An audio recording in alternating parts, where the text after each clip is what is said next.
Hi, and welcome to Living in El Paso, Texas. My name is John Peña, and in this episode we're going to talk all about the real estate market here in El Paso.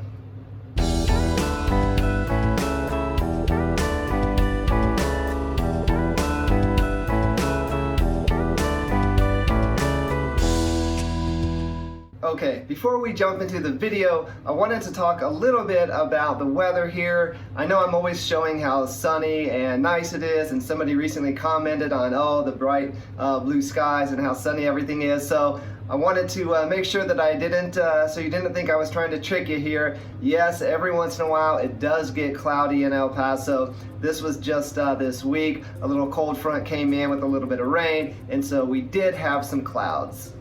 Hi, and welcome to Living in El Paso, Texas. My name is John Peña. I'm a real estate agent here with eXp, and this channel is all about El Paso, eat, sleep, work, play, everything that I can possibly come up with to show you about what a fantastic and amazing city and people this place is. So if you're interested in that kind of content, by all means, please consider subscribing, click the notification bell, and without further ado, let's jump right into it. So I've had a lot of people kind of routinely ask me, what's the real estate market like there, and how has COVID, affected everything?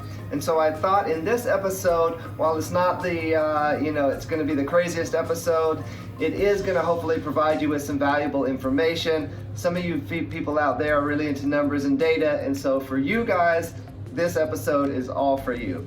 So currently we are kind of mid-December 2020, and let's just jump right into the numbers. So these are the numbers for last month, November. So the average home price in El Paso, believe it or not, is about $182,000. Now, this is the average price, so there are homes that are less than this. I actually had some folks that just reached out to me tonight and were like, hey, this home for $95,000 just came on the market in the Northeast. Can you check it out? Absolutely. And we've got $1 million homes that will just blow you away. So our average price though sits right around $182,000.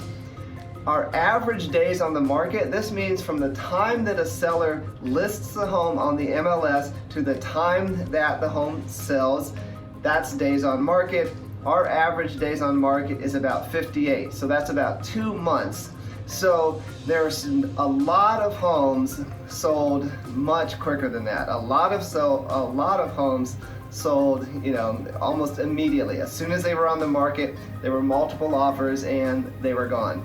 Whereas some homes, for whatever reason, they'll sit on the market for, a lot longer. So the average though for us was about 58 days. So the total number of homes sold in November here in El Paso, 793, not too shabby. And then the number of active homes, the homes that were actively on for sale, they weren't, pending, they weren't already kind of under contract yet, 1,740. Now, this is a number that I like to throw around a lot because everybody wants to know that they're getting a good value, right? Everybody wants to know what is the value proposition. How much value am I getting for my dollar? And one number, and there are certainly a lot of variables that come into play, but one number that is a good kind of determining factor in that is what we call the listing price per square foot. This means if you take the price of the home, the sales price of the home, and you divide it by the total square feet of the home, that's going to give you a number, and the average number in El Paso is $108 per square feet. Now, if a home sells for less than that, then investors start to get excited, right? If a home gets below 100 and drops into the $40, $50, $60 a square foot, that's when investors are looking to jump on things because it's a really good deal, and yes, it probably needs a lot of work, but they know that they could probably put that work in and still turn a profit. Now, once you go into the higher numbers, $120 per square foot, that is certainly not unheard of. Once you start getting into 150 and up, then you're starting to get into, the higher price point homes. that have a lot of the super fancy amenities in them, you know, the mind-blowing kitchens, maybe a swimming pool, maybe, you know, they back up to the Franklin Mountains, maybe they're on a really big lot. But our average price per square foot, $108. So if you work with me, chances are you'll hear me talking about that number just so you could start to kind of think about that. Number of new listings in November, just over 800. So what does that mean? That means that there were over 800 sellers that decided that they were going to try to sell their home during last month. Okay, so COVID definitely played a pretty big impact on all of our lives, I think it's fair to say. So just to kind of look back and see how it all kind of played out in the real estate market here in El Paso, we're going to jump back to February. So in February of this year, before, you know, I'm sure we were starting to hear about COVID, but it really hadn't shut everything down necessarily yet. In February of this year, 585 homes sold. So certainly, you know, a couple hundred less than last month, but that's to be expected because quite honestly, January and February tend to be slower months in real estate. You know, it's cold for a lot of people. We're talking snow and blizzards for the folks up north. You just came off of Christmas and New Year, so a lot of folks, you know, aren't doing real estate buying or selling January, February. Now, to compare that to a year ago, February 2019, 545 homes sold. So, you know, this year we were still tracking up. And if you look at the data, essentially our curve is just kind of like this, you know, it just keeps going. More and more homes are for sale, more and more homes are sold because more and more folks are coming into the community. And so, you know, that's just kind of the projected growth that makes sense for our community. Okay, now we're moving into March of this year. Now we're hearing a lot more about coronavirus, right? So even in March of this year, when coronavirus was really starting to become a thing, even then, over 700 homes were sold. Now, there's a caveat here because a lot of those homes were homes that went under contract the month before, you know, January, mostly February. So even though COVID kind of was starting to blow up, those homes were already under contract, so it makes sense that that number continued to climb. So no real surprise there. Okay, so now we move into April. And by April, COVID was pretty much upon us all, right? And the number of homes sold in April was 675. Still a pretty respectable number, but definitely starting to trend down, right? When normally, you know, we're looking into spring and we're starting to ramp up into those summer months. So this makes sense that in April of this year, our numbers started to come down because by this point, we all knew what was happening with the pandemic. There's a lot of uncertainty in the market. People are getting nervous. And so it makes complete sense that home sellers would maybe kind of back off and kind of see what's going to happen.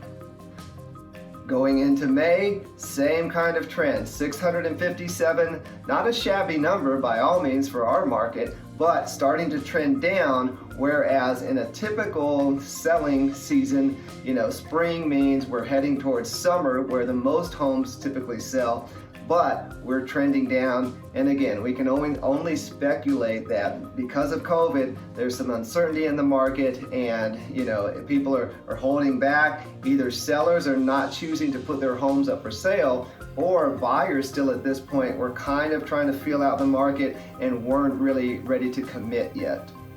Okay, now here comes June, and this was pretty remarkable. This is probably not what a lot of people expected.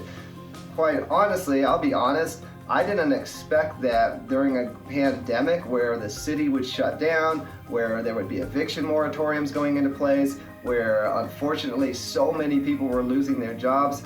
I did not suspect that the housing market would start to kind of accelerate and start gaining momentum. But as you can see, in June, there were 863 homes sold.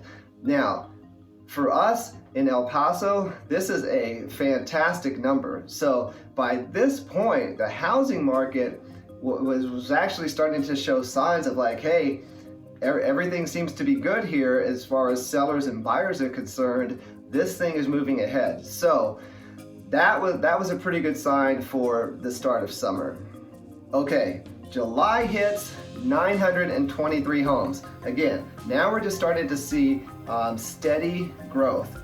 Summer, like I said, is usually the busy season, and this last summer was basically the best summer of home sales in our history here in El Paso. So if we look ahead to August, we had a record-breaking month with 954 homes sold in El Paso. So it's pretty interesting just to kind of look and see what happened with our numbers, because like I said, there was definitely some uncertainty in the market, and during the spring when things you would think would start ramping up, they kind of started to dip, but then all of a sudden June hit and we were off to the races. So I think it says a lot about how strong the El Paso market is, how strong our affordability index is in terms of people feeling comfortable that they're still going to have the value that they expect to have in their home. If you're living in a community or a state or a city where maybe the prices of homes are inflated a little bit, a global pandemic is a real good shot in the arm to kind of bring everybody back down to reality. I think it's interesting to kind of point out that with El Paso that didn't happen because our housing market the prices aren't really inflated here. When you're talking about an average median price of $182,000 for a home, and these are nice homes, like, get on the MLS and look for yourself. Horizon City, the Far East, new builders are putting out pretty nice 3 and 4 bedroom homes at around, $150,000 and up. Once you start getting above $200,000, things start to look pretty darn nice. So, like I said, I think it speaks a lot to our market here that we're not overpriced and that it's a strong market. There are plenty of sellers who are looking to sell their homes. Maybe they're upgrading to something nicer. Maybe the kids are out of the house and they're going to something smaller. And it also shows that there are plenty of buyers who have that buying power to make these purchases.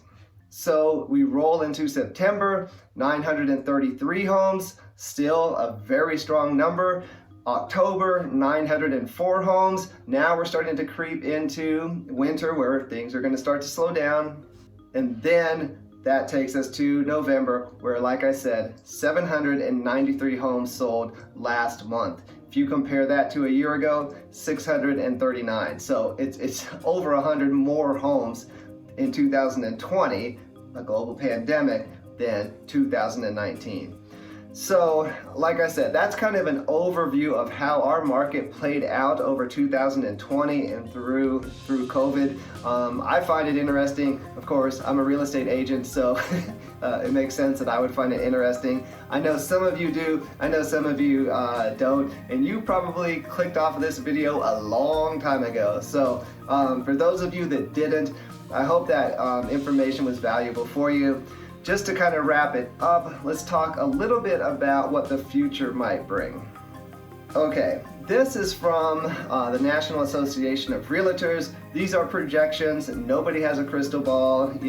Please don't hold me or the National Association of Realtors to this, but there are plenty of real smart folks out there whose job it is to kind of collect all this data and kind of forecast what might be coming for next year.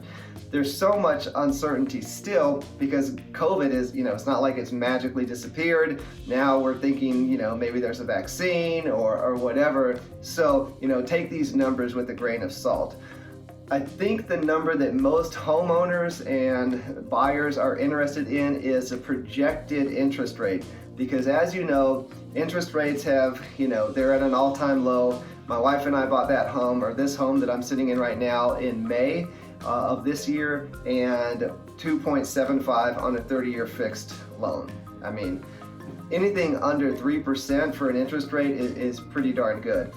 Okay, so the 30-year fixed mortgage rate, 2020, more or less hovered around 2.8%, which is pretty darn remarkable. They're forecasting in 2021, then maybe that creeps up to 3%. And 3% is still pretty darn good on a 30-year fixed mortgage rate. 2022, creeping up 3.25, which still is pretty darn good. Several years ago, our interest rates were considerably higher than that. So if you're, if you have FOMO, fear of missing out, fear of missing, these ultra low interest rates, take a breath, relax. It's not like interest rates are going to shoot up very quickly, because quite honestly, our economy just wouldn't be able to handle that right now. So chances are that these interest rates on homes, at least, are going to stay pretty consistently low. So for what it's worth, I hope that was informative for you. If you have any questions, or you don't think something I said lines up, by all means, comment below. By the way, my favorite comment, I always try to go through the comments at the end of the week. My favorite comment this week was somebody wrote blah blah blah in the comments, which I thought was fantastic. So, but for those of you that are looking to make more substantive comments, by all means, let me know what questions you still have or concerns about the information.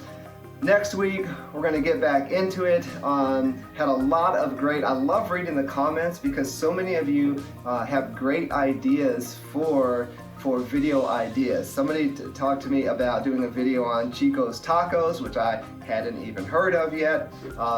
Some of you are starting to reach out, and you must be doing a little bit of research on your own, because now you're starting to throw out actual builders that we have here in El Paso. Somebody mentioned Edwards, somebody mentioned Icon, and so I'll reach out to some of those builders and see if I can't showcase some of the fabulous products that they have to offer. Thank you so much for sticking around. We will see you next time.